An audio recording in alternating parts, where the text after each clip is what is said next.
In this video, we will be discussing classification of business activities. Business activities was divided into two parts, industry and commerce. Industry was discussed in the previous video, and today in this video we will be discussing commerce and its classification. Now this chart was discussed earlier also. Business is divided into industry and commerce. Industry is divided into primary sector industry, secondary industry and tertiary industry. Primary industry deals with extraction of natural resources, reproduction of plant animals. Okay, so primary industry is divided into extractive and genetic. Secondary further divided into manufacturing and construction. Manufacturing was divided into these four categories: assembling, processing, synthetic and analytical. That for more clarification you can refer to the previous video. Today we will discuss commerce, and commerce is divided into trade and auxiliaries to trade. Trade is further divided into internal trade and external trade. Similarly, auxiliaries are divided into transportation, warehousing, all those activities which aids the trade to take place. Okay, now what does trade mean? Before that, commerce. Okay, now commerce refers to all those activities which are concerned with the transfer of goods and services from the producer to consumer. Manufacturer is manufacturing goods, producing goods, and it has to be consumed. So there are various activities which support the manufacturer to make available the goods or finished goods to the consumers. So all those activities refers to commerce. All the activities which makes business or production a smooth activity and makes goods available to the consumers are commerce. Now commerce includes all those necessary activities which helps in maintaining the free flow of goods and services. So commerce is a broader term and it includes trade and auxiliaries to trade. Now what does trade mean? Trade refers to the buying and selling of goods and services with the objective of earning profit. Trade means buying and selling of goods and services. Now trade is further divided into internal trade. Internal trade refers to the trade which takes place within the geographical boundaries of a country, like the trade within India, trade within the states, between states are internal trade. If the trade takes place beyond our country's boundaries, geographical boundaries, then it will be known as external trade. External trade involves two or more countries. Okay, internal trade takes place within the country. It is further classified into retail trade and wholesale trade. Retail trade refers to the trade in which goods are sold in smaller quantities to the consumers or customers. Wholesale trade deals in goods in bulk quantity, larger quantities. Okay, retail trade, it refers to the buying and selling of goods and services in relatively smaller quantities, okay, to the ultimate consumers. Okay, from wholesalers we are buying in smaller quantities, and further we are breaking down and selling it to the consumers in smaller quantities. Okay, that is retail trade.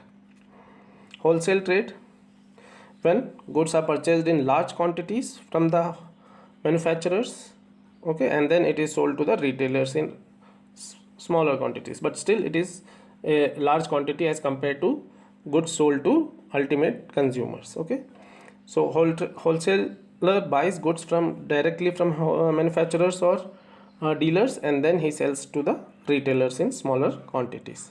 Wholesale business deals in large quantities, retail trade in smaller quantities.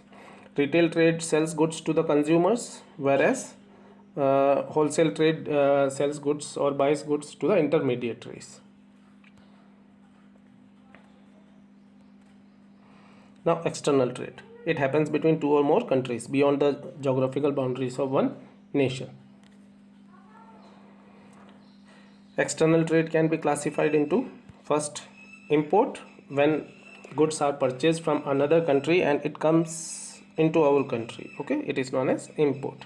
Like India imports lot of crude petroleum. Export if goods are sold to other countries. Like we um, purchase raw crude petroleum and then break it into various end products like petrol, diesel, um, and other lubricant oils, and then we export it. Okay, so that is export. We are very big exporters of jewelry also. Then interport trade, when goods are imported from another country with the purpose of exporting it. Okay, like here one example is given that Indian firms are importing goods so that it can be exported to Nepal, Bhutan. Okay, they are landlocked countries, so that will be known as interport trade. Auxiliaries to trade, auxiliaries means aids, supporting. Okay, so any activity which helps or supports the trade to take place will be regarded as auxiliaries to trade. They helps the business to function smoothly. The activities which help in smooth flow of trade are known as aids or auxiliaries to trade. All these activities removes various hindrances, like goods are produced in one place and they are consumed in another place, so there is a hindrance of place is there. So transportation will remove that hindrance. It will transport the finished goods from produced in one place to another place where it will be consumed. So it is removing the hindrance of place. So all the activities which removes various hindrances are known as auxiliaries to trade. It helps in the smooth flow of trade. It helps the business to work on a larger scale or take the benefit of economies of scale. Now this auxiliaries to trade helps in the removal of hindrance of person, so trade, buying and selling. Hindrance of place through transportation. Time, warehousing, goods are produced in one particular month, like wheat is produced and harvested by the end of March, but it is consumed throughout the year. So we need warehousing facilities to stock the surplus production so that the quality is not damaged, or the goods can be safely used throughout the year. So time hindrance is removed by warehousing. In the same manner, risk is there. Risk is removed by insurance. Insurance companies cannot eliminate the risk, but it helps to reduce the risk by distributing the risk to similar stakeholders. Okay, finance, banks are there. If credit is required by the businessman or funds are required, banks and financial institutions provide those funds, so they remove the hindrance of finance. In the same manner, hindrance of information, advertising. Through advertising, information about the production facilities or goods is made available to the consumers. Learn this point thoroughly. Okay, this chart is important. The common auxiliaries of trade are just now we have discussed. First is transportation. It helps in removing the hindrance of place. No, the obstacle of place is removed by transportation. The production of goods takes place at one place and it is demanded at different place. So transportation helps in the distribution of goods produced at one place, removes the hindrance of place. Second, communication. Communication helps in the exchange of information between producers, consumers. Okay, postal service, telephone, internet are the medium through which we can communicate. Banking and finance, it helps the businessman to avail funds, to avail the facility of funds. Credit facility can be obtained from banking and financial institutions. Business needs funds for acquiring assets, raw material purchase, meeting other expenses, so banks provide those funds. Insurance. Insurance helps the businessman to overcome the risk of loss. Okay, various risks are there, like natural resource, natural calamities are there, like flood may be there, fire may be there. Okay, or man-made risk will be there, like theft or something strike. So insurance companies helps to reduce the risk element, and it places the person to the same position before the loss. It provides cover against the loss of goods in the process of transit, storage, theft, fire. Okay, other natural calamities. Warehousing. Again, this removes the hindrance of place. Okay, like goods are produced at one place and from there it is transported. So during that time also it has to be stocked safely, scientifically, so that quality is not damaged.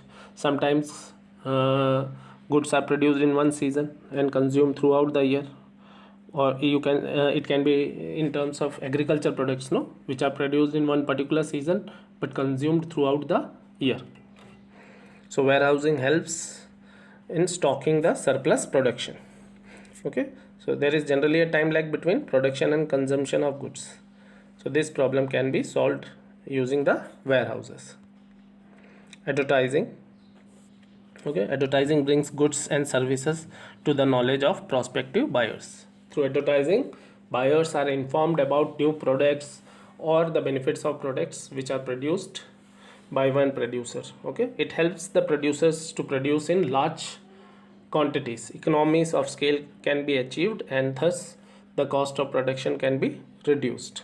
Okay, so advertising brings goods and services to the knowledge of prospective buyer, and through advertising consumer comes to know about the new products and their utility. Okay, so information hindrance is also removed, okay, through advertising.